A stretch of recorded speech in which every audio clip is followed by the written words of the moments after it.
So here, I've done my best to remove the stomach and to elongate the small intestine.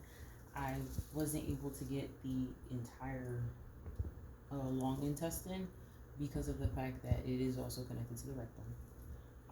And I was able to see a little bit of poop in it.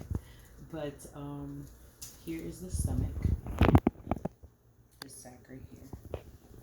And I tried to elongate the small intestine as much as possible.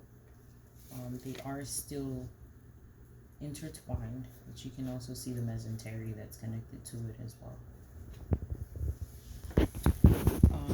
For the duodenum, I know I did mention it in the previous video, but the duodenum is typically 1 to 2 centimeters long. And now I'm going to open the stomach. It still has content in it.